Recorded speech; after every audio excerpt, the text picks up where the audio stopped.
Warning: contains adult language, adult content, psychological nudity. Listener discretion is advised.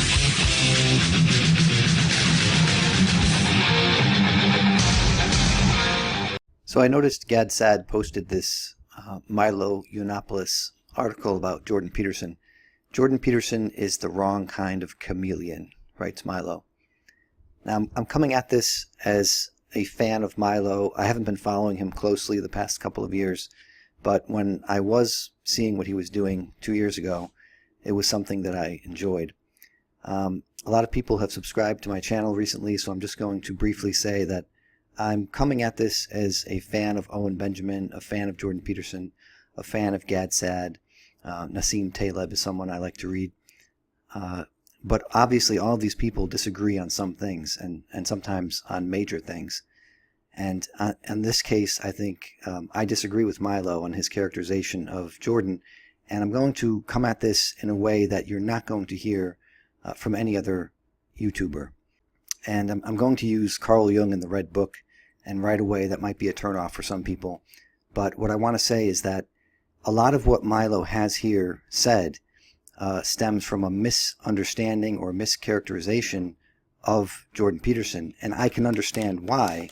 I'm not saying it's, a deception on Milo's part, but a lot of people seem to not understand that Jordan is not some ultra alpha male conservative. Perhaps that's what people wanted to color him in as, because that's what was needed at the time. But that's not who he is. You can't forget that he's a Canadian college professor, university professor, taught at Harvard. He's going to fit in generally in that kind of political spectrum. And for a Canadian, he might seem really conservative or maybe centrist. But to some American conservatives, he might seem kind of liberal in a lot of ways. So it's just, I think you have to understand that to understand Peterson in a political way. But ultimately, I don't think Peterson is even very political, and I think the political aspects are his most uninteresting aspects. So, but politics affects us, and that's why we're interested in it. Because if we don't have an interest in politics, as the saying goes, politics certainly has an interest in us. So anyway, what I'm going to read here is it's a few pages. I'm going to try to read it clearly so you understand what I'm saying. I'm not going to mumble. I sometimes have a problem with mumbling. And if you're a fan of Owen Benjamin, you might hear in these words some of Owen's story, written by Carl Jung over 100 years ago. You might hear some of Milo in this. You might hear certainly some of Jordan Peterson. And this is where I'm going to draw the comparison here between what Milo wrote about the chameleon and Carl Jung. So I've introduced the Red Book previously in my channel. I feel like if I keep reintroducing it, it will be repetitive to people who keep up with every video. But this was an unpublished book by Jung. It was published just in 2012, I think, or 2014. And it was only seen by some of his closest friends and family. And this is not a prescriptive book. This is descriptive. This is what happened to him. And how he came to know what he knew. And so you may come to this text and learn from it, but don't think that Jung is saying this is what you have to do. So I'll start now. When I had seen death and all the terrible solemnity that had gathered around it, and had become ice and night myself, an angry life and impulse rose up in me. My thirst for the rushing water of the deepest knowledge began to clink with wine glasses. From afar I heard drunken laughter, laughing women, and street noise. Dance music, stamping and cheering, poured forth from all over, and instead of the rose-scented south wind, the reek of the human animals streamed over me. Luscious lewd whores giggled and rustled along the walls. Wine fumes and kitchen steam and the foolish cackling of the human crowd drew near in a cloud. Hot, sticky, tender hands reached out for me, and I was swaddled in the covers of a sick-bed. I was born into life from below, and I grew up, as heroes do, in hours rather than years. And after I had grown up, I found myself in the middle land, and saw that it was spring. But I was no longer the man I had been, for a strange being grew through me. This was a laughing being of the forest, a leaf-green diamond, a forest goblin and prankster who lived alone in the forest and was itself a greening tree, being who loved nothing but greening and growing, who was neither disposed nor indisposed toward men, full of mood and chance, obeying an invisible law, and greening and wilting with the trees, neither beautiful nor ugly, neither good nor bad, merely living, primordially old, and yet completely young, naked, and yet naturally clothed, not man, but nature, frightened, laughable, powerful, childish, weak, deceiving and deceived, utterly inconstant and superficial, and yet reaching deep down to the kernel of the world. I had absorbed the life of both of my friends. A green tree grew from the ruins of the temple. They had not withstood life, but seduced by life had become their own monkey business. They had got caught in the muck, and so they called the living a devil and traitor. Because both of them believed in themselves, and in their own goodness, each in his own way, they ultimately became mired in the natural and conclusive burial ground of all outlived ideals. The most beautiful and the best, like the ugliest and the worst, end up someday in the most laughable place in the world, surrounded by fancy dress and led by fools, and go horror-struck to the pit of filth. After the cursing comes laughter, so that the soul is saved from the dead. Ideals are, according to their essence, desired and pondered. They exist to this extent, but only to this extent. Yet their effective being cannot be denied. He who believes he is really living his ideals, or believes he can live them, suffers from delusions of grandeur, and behaves like a lunatic in that he stages himself as an ideal. But the hero has fallen. Ideals are mortal, so one should prepare oneself for their end. At the same time, it probably costs your neck. For do you not see that it was you who gave meaning, value, and effective force to your ideal?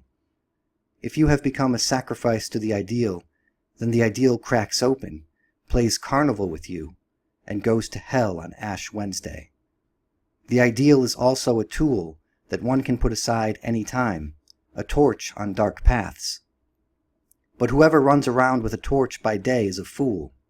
How much my ideals have come down, and how freshly my tree greens.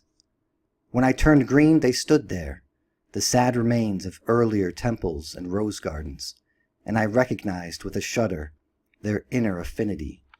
It seemed to me that they had established an indecent alliance, but I understood that this alliance had already existed for a long time. At a time when I still claimed that my sanctuaries were of crystal purity, and when I compared my friends to the perfume of the roses of Persia, both of them formed an alliance of mutual silence. They seemed to scatter, but secretly they worked together. The solitary silence of the temple lured me far away from men to the supernatural mysteries, in which I lost myself to the point of surfeit.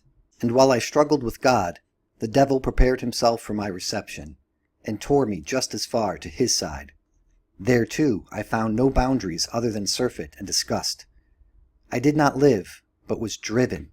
I was a slave to my ideals.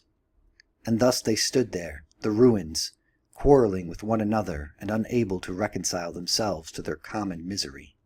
Within myself I had become one as a natural being, but I was a hobgoblin who frightened the solitary wanderer, and who avoided the places of men. But I greened and bloomed from within myself.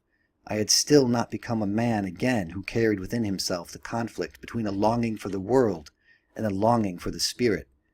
I did not live either of these longings, but I lived myself, and was a merrily greening tree in a remote spring forest, and thus I learned to live without the world and spirit, and I was amazed how well I could live like this.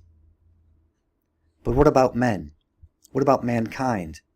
There they stood, the two deserted bridges that should lead across to mankind. One leads from above to below, and men glide down on it, which pleases them. The other leads from below to above, and mankind groans upward on it. This causes them trouble. We drive our fellow men to trouble and joy. If I myself do not live, but merely climb, it gives others undeserved pleasure. If I simply enjoy myself, it causes others undeserved trouble. If I merely live, I am far removed from men. They no longer see me, and when they see me, they are astonished and shocked. I myself, however, quite simply living, greening, blooming, fading, stand like a tree always in the same spot, and let the suffering and the joy of men pass over me with equanimity. And yet, I am a man who cannot excuse himself from the discord of the human heart. But my ideals can also be my dogs, whose yapping and squabbling do not disturb me.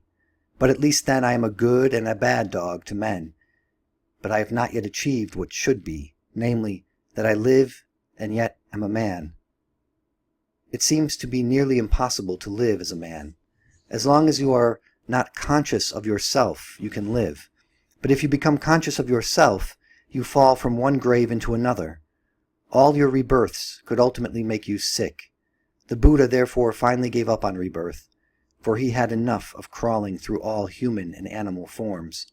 After all the rebirths, you still remain the lion crawling on the earth, the chameleon, a caricature, one prone to changing colors, a crawling, shimmering lizard, but precisely not a lion, whose nature is related to the sun, who draws his power from within himself, who does not crawl around in the protective colors of the environment, and who does not defend himself by going into hiding. I recognize the chameleon, and no longer want to crawl on the earth and change colors and be reborn. Instead, I want to exist from my own force, like the sun which gives light and does not suck light. That belongs to the earth. I recall my solar nature and would like to rush to my rising, but ruins stand in my way. They say, with regard to men, you must be this or that. My chameleon-esque skin shudders. They obtrude upon me and want to color me. But that should no longer be. Neither good nor evil shall be my masters. I push them aside, the laughable survivors, and go on my way again, which leads me to the east. The quarreling powers that for so long stood between me and myself lie behind me. Henceforth I am completely alone. I can no longer say to you, listen, or you should, or you could, but now I talk only with myself. Now no one else can do anything more for me. Nothing whatsoever. I no longer have a duty toward you, and you no longer have duties toward me, since I vanish and you vanish from me. I no longer hear requests, and no longer make requests of you. I no longer fight and reconcile myself with you, but place silence between you and me. Your call dies away in the distance, and you cannot find my footprints. Together with the west wind, which comes from the plains of the ocean, I journey across the green countryside. I roam through the forests and bend the young grass. I talk with trees and the forest wildlife, and the stones show me the way. When I thirst and the source does not come to me, I go to the source. When I starve and the bread does not come to me, I seek my bread and take it where I find it. I provide no help and need no help. If at any time necessity confronts me, I do not look around to see whether there is a helper nearby, but I accept the necessity, and bend and writhe and struggle. I laugh, I weep, I swear, but I do not look around me. On this way, no one walks behind me, and I cross no one's path. I am alone, but I fill my solitariness with my life. I am man enough. I am noise, conversation, comfort, and help enough unto myself. And so I wander to the far east. Not that I know anything about what my distant goal might be. I see blue horizons before me. They suffice as a goal. I hurry toward the east, and my rising. I will my rising. So that's going to be a response to this Milo article, and some of you may be just scratching your heads thinking, well, what kind of response is that? You didn't go line by line through the article, and you didn't rebut it this point with that point, and maybe some of you don't even understand what I just read because it's not that literal. It's kind of figurative and metaphorical. But I'm reading that as a critique of everybody involved here: Milo, Jordan, Owen, and I think you can hear something that relates to each of them in that passage. And like I said, I am still a supporter of Jordan Peterson. I have not crossed that bridge that Owen has gotten to and that Milo has gotten to. So I see a lot of what Jung wrote here relating to Jordan primarily. And I think if you know Jordan, you know he's a big fan of Jung. And although, this was a more recent book, and this was not part of Jordan's necessarily building his psychology and understanding of philosophy and so forth, from this book, Jung drew the rest of his works. And so Jordan was, in a sense, influenced by it in a second-hand kind of way by reading Jung's other works. But this is sort of the concentrated knowledge of Jung. And if you understand this, then you'll understand Jordan a lot more, I think. So hopefully you get something from that passage, good or bad, disagree or agree. I just thought it was very powerful, and it's to a depth that Milo has not shown that he can wade into. You know he's never coming down. You know I'm never coming down. I heard they pray all week. I heard they play for keeps. I feel him grabbing at my feet. I heard him say don't speak. I just hit another level. Watch him try to pull me down. With the petty, with the heavy. Put the devil in the crown. What can I say to you? I'm too right brain for you. Twain my communique.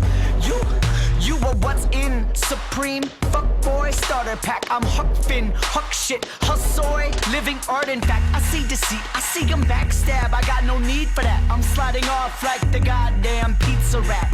I'm out with that free that I just found. My sound and it bumps. Look what I'm out for the jump, and I'm never coming down.